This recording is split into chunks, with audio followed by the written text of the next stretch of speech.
Titulares en NTN 24. Estas son 5 noticias que usted debería saber a esta hora.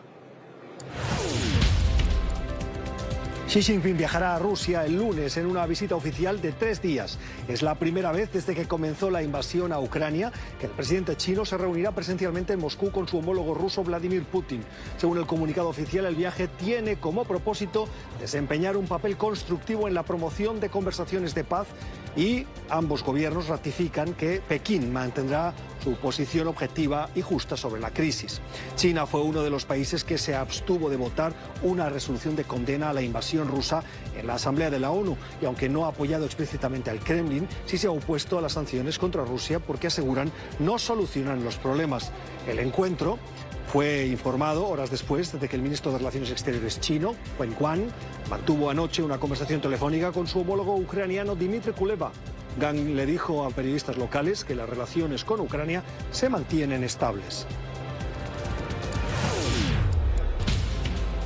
En Francia se esperan más protestas después de esta pasada noche por la reforma pensional de Emmanuel Macron. Lo confirman los sindicatos que aseguran que están dispuestos a bloquear París con huelgas hasta que el Ejecutivo se retracte. En las últimas horas las protestas se habían vuelto violentas. En la noche de este jueves fueron detenidas más de 200 personas después de que algunos manifestantes montaron barricadas y quemaron contenedores en la tradicional Plaza de la Concordia, el epicentro de las concentraciones. La tensión aumentó tras la aprobación del proyecto vía decreto y sin el voto de la Asamblea Nacional. Hoy se espera que la oposición estudie los procedimientos para una moción de censura contra el gobierno de la primera ministra Elisabeth Borne, lo que, de avanzar, podría forzar una renovación del gabinete de Macron. La impopular reforma pensional retrasa progresivamente hasta 2030 la edad mínima de jubilación en 2 años, de los 62 a los 64, entre otras medidas polémicas.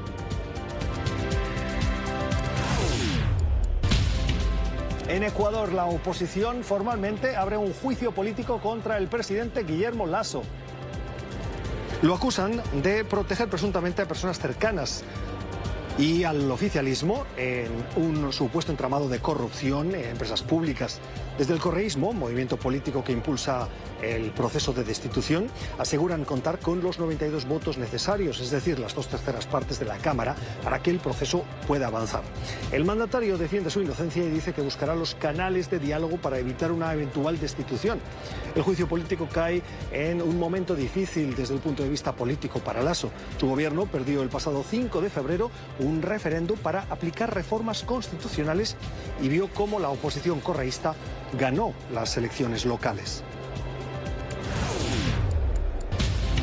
En Colombia ha presentado el polémico proyecto de reforma laboral.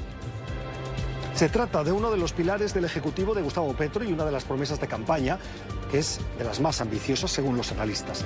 El gobierno quiere reducir de 48 a 42 las horas laborales semanales, distribuyéndolas en un acuerdo entre el empleado y la empresa, pero manteniendo las 8 horas por jornada. Según el presidente Petro, estar en la Organización para la Cooperación y el Desarrollo Económico, la OCDE, con la jornada más larga de todo el mundo y al mismo tiempo siendo el país más improductivo no funciona. La reforma también contempla cambios en la regulación para el trabajo de los jóvenes, el pago de horas extras, las plataformas digitales y medidas para combatir el acoso laboral. El proyecto ha sido respaldado por los principales sindicatos del país y se espera ahora su trámite en el Congreso. China responde y pide un trato equitativo para la empresa tecnológica TikTok. En las últimas horas, Gran Bretaña, es decir, el Reino Unido y Nueva Zelanda, se sumaron a Estados Unidos en la búsqueda de herramientas legales para minimizar el uso de la aplicación, que consideran puede servir como una herramienta de propaganda y de desinformación de Pekín. A los empleados públicos de estos países se les prohibirá tener las plataformas en sus teléfonos. Por su parte, en Washington, las agencias federales anunciaron que borrarán TikTok de los celulares distribuidos por el gobierno dentro de los próximos 30 días. El Congreso, las Fuerzas Armadas y más de la mitad de los gobiernos estatales ya prohíben a sus empleados usar esta aplicación. Recientemente la administración Biden ha dicho que estudia prohibir esta aplicación si ByteDance, la empresa matriz, a la que acusan de ser cercana al régimen chino, no vende la filial estadounidense de la compañía a una empresa privada y la desvincula de Pekín. Hasta el momento, el gobierno de Donald Trump inició sin éxito una disputa legal en el mismo sentido.